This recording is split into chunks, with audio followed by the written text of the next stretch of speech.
Halo guys, selamat siang. Saya ucapkan selamat menunaikan ibadah puasa yang menjalankan. Tetap semangat, stay at home, stay healthy, stay happy. Yang penting tetap berproduktivitas walaupun di rumah. Oke, di sini saya akan membahas video yang sempat viral beberapa pekan yang lalu, yaitu seorang penjual gorengan atau jalang kote yang dari Sulawesi Selatan, yaitu Ananda Rizal, seorang anak SD, dan dia mendapat perlakuan bullying dari sekelompok remaja.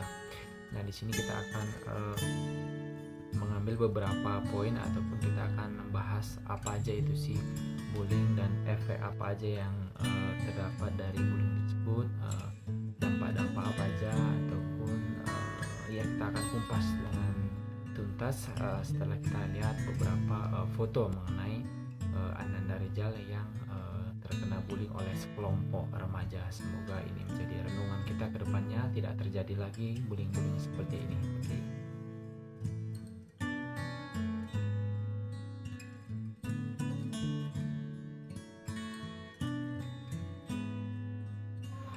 Nah, demikianlah foto-foto Ananda Rizal yang seorang anak SD yang berasal dari Pangkebone, Sulawesi Selatan. Foto tersebut menjadi bahan renungan ataupun menjadi pembelajaran ke depannya supaya tidak ada lagi lah hal-hal bullying tersebut terjadi.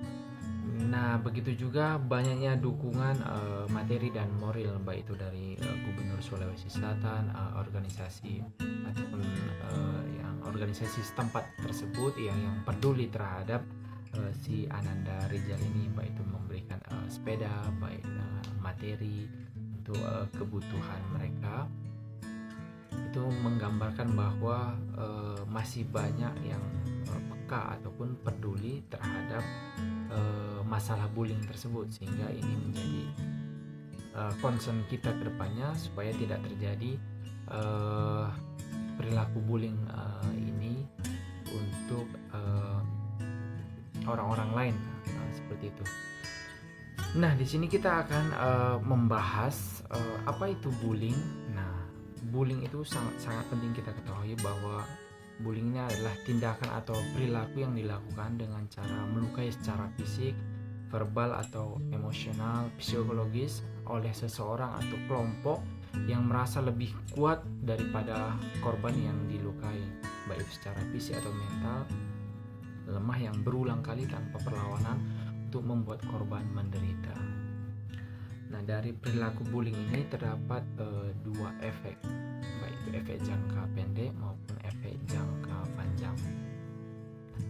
Efek jangka pendek tersebut yaitu tertekan karena penindasan, yang kedua itu penurunan minat dalam melakukan tugas sekolah yang diberikan oleh guru, dan ketiga adalah menurunnya minat untuk berpartisipasi dalam kegiatan sekolah karena kegiatan bullying ini banyak terjadi di lingkungan sekolah, baik itu TK, SD, SMP juga masih ada, dan SMA, tapi yang keseringan memang di wilayah sekolah.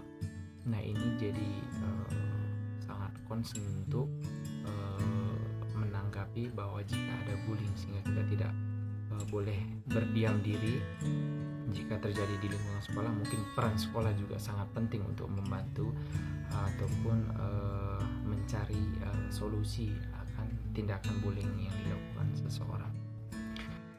Oke, yang kedua itu adalah efek jangka panjang. Yang pertama itulah mengalami kesulitan dalam membangun hubungan baik dengan lawan jenis.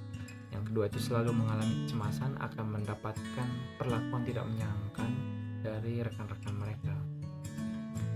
Kemudian bullying ini ada beberapa jenis. Yang pertama itu adalah bullying verbal.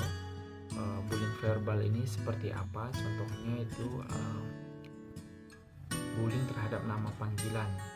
Yang kedua itu mencela, memfitnah, mengkritik dengan kejam, penghinaan, pernyataan pelecehan seksual, teror, mengintimidasi surat, baik itu via surat maksudnya, tuduhan palsu, dan gosip ini juga termasuk dalam bullying verbal. Yang kedua itu adalah bullying fisik. Itu contohnya baik itu memukul, menendang, menampar, mencekik, merusak barang-barang. Nah, ini yang berhubungan dengan kontak langsung, yang termasuklah bullying fisik. Yang kedua itulah bullying relasional. Ini mengenai hubungan, yaitu baik kita melihat atau misalnya ini contohnya pandangan yang agresif, ini adalah termasuk dalam bullying relasional. Kedua itu mencemooh, ketiga itu mengejek baik dalam bahasa tubuh. Yang terakhir yang keempat itulah bullying elektronik. Ini baik elektronik, misalnya baik dari tulisan, animasi, gambar dan video seperti itu. Inilah termasuk dalam bullying elektronik. Nah, alasan bullying ini bisa terjadi, ini ada beberapa poin. Yang pertama yaitu si pelaku ini adalah menganggap bahwa dia itu biar terkenal, berkuasa seperti itu, sehingga mereka melakukan tindakan bullying tersebut. Yang kedua yaitu si pelaku inilah kurang memiliki ataupun kurang perhatian terhadap orang sekitarnya, sehingga mereka mencari perhatian dengan melakukan bullying tersebut. Yang ketiga yaitu bahwa si pelaku ini adalah korban bully sebelumnya, sehingga mereka mungkin ajang balas dendam seperti itu. Yang terakhir yang keempat adalah ingin terlihat keren dan kuat, sehingga mereka melakukan bullying ini sehingga biar terlihat dengan orang-orang yang luas, sehingga mereka terlihat wah ini keren, ini kuat seperti itu. Nah, yang terakhir yaitu dampak bullying tersebut seperti apa. Nah, ini ada beberapa poin juga. Dampak bullying ini terhadap si korban, yang pertama itu adalah sulit makan dan malas. Nah, ini langsung terlihat misalnya ketika seseorang itu merasa terancam seperti tersebut, jadi mereka menjadi pikiran si korban, sehingga akan munculnya rasa malas, selera makan berkurang seperti itu. Yang kedua itu adalah rasa sakit fisik. Ini ketika si pelaku melakukan kontak fisik, jadi si korban ini merasakan kesakitan tersebut. Yang ketiga itu adalah munculnya rasa kesal dan marah. Nah, ini yang akan menimbulkan depresi berat sebenarnya. Yang berikutnya itulah malu dan kecewa. Nah, ini memang sudah pasti, karena ketika mereka dibullying di tempat umum ataupun dimanapun, yang mereka merasakan malu, merasakan kecewa, akan berontak dari dalam dirinya. Yang berikutnya itu adalah rendah kepercayaan diri. Jadi sehingga ketika si korban ini mendapat perlakuan bullying terhadap dari pelaku, nah kepercayaan diri itu udah pasti kurang. Jadi mereka merasa mengurung diri seperti itu. Yang berikutnya yaitu si korban ini akan menjadi pemalu, kesepian, karena ketika mereka ingin keluar dari rumah, maksudnya zona yang biasanya mereka lakukan setiap hari, nah ini akan mereka merasa kesepian karena mereka akan mengurung diri untuk tidak keluar, karena akan perasaan mereka ini akan seperti was-was seperti itu ketika ingin keluar rumah, nanti akan terjadi bullying kembali. Yang terakhir yaitu menurunnya prestasi akademiknya, yang sangat kita sesalkan ketika ada bullying tersebut, karena itu akan mengganggu prestasi mereka, karena mereka tidak akan fokus dan konsentrasi lagi ketika di lingkungan sekolah karena tindakan bullying tersebut. Nah, mungkin ini yang beberapa yang bisa kita sampaikan. Nah, dan yang berikutnya itu yang parahnya akibat dari dampak bullying ini yaitu depresi. Nah, ini bisa akan mencoba untuk bunuh diri ataupun akan mencoba sesuatu hal yang berdampak negatif, biasanya mencoba untuk mengkonsumsi obat-obat terlarang untuk menenangkan pikiran mereka. Nah, yang terakhir ini yang penting yaitu cara mengatasi bullying tersebut.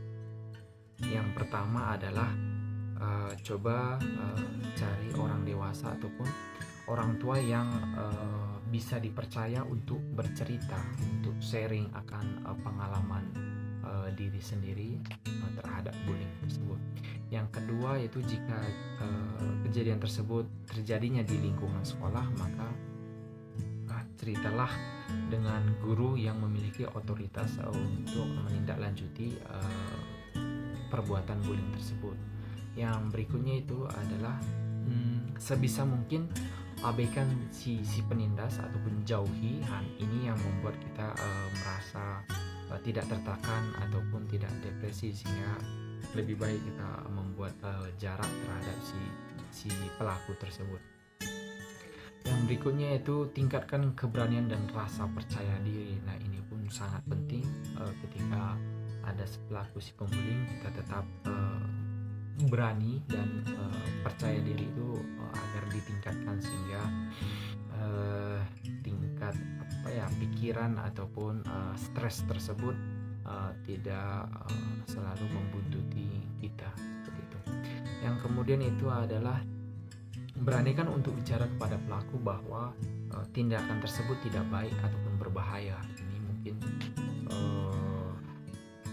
terlalu seperti apa saya bilangnya, mungkin tidak semua bisa melakukan langsung berbicara kepada pelaku, karena mungkin si korban juga sudah merasa takut dan untuk berbicara saja pun tidak mampu seperti itu. Tapi alangkah baiknya untuk memberanikan diri bahwa ini apa yang kamu lakukan adalah sangat salah dan berbahaya seperti itu. Dan kemudian yang terakhir adalah jika kita melihat teman kita adalah korban bully, jangan diam, tetap langsung melerai terhadap pelaku dan si korban, sehingga kita juga boleh menjelaskan bahwa ini tindakan sangat tidak terpuji, maksudnya sangat berbahaya jika si pelaku ini adalah membuli si korban. Dan tetap kita memberikan dukungan kepada si korban biar supaya si korban tetap semangat, tetap percaya diri, dan ini sangat berguna juga untuk kedepannya agar prestasi ataupun mental si korban ini tetap terjaga, sehingga prestasi akademik di dalam sekolah ini tetap terjaga. Mungkin itu yang bisa saya sampaikan dari poin-poin ataupun mengenai masalah bullying, sehingga kedepannya tidak ada bullying lagi. Dan untuk Ananda Rizal, saya mengucapkan sangat prihatin dan tetap semangat, tetap percaya diri, sehingga bisa beraktivitas kembali lagi ke sekolah dan bisa berjualan kembali untuk membantu ekonomi keluarganya, yaitu untuk membeli popok katanya. Sehingga ini sangat terenyuh juga, seorang anak SD yang berumur 12 tahun sudah berpikiran sangat dewasa untuk membantu perekonomian keluarganya, sehingga kedepannya Ananda Rizal menjadi anak yang soleh, anak yang sukses yang penting, dan tidak sombong. Dan mungkin itu, dan karena setelah kejadian ini banyak kalangan ataupun baik dari gubernur, lembaga masyarakat yang lainnya untuk memberikan dukungan moral dan materi, sehingga ini juga meringankan beban si keluarga Ananda Rizal ini, sehingga kedepannya menjadi keluarga yang tetap semangat, tetap peduli sekitarnya juga, tetap tidak sombong. Nah, seperti itu mungkin. Oke, terima kasih tetap menonton channel ini, tetap support channel ini. Jangan lupa subscribe, comment, like, dan share. Oke, thank you.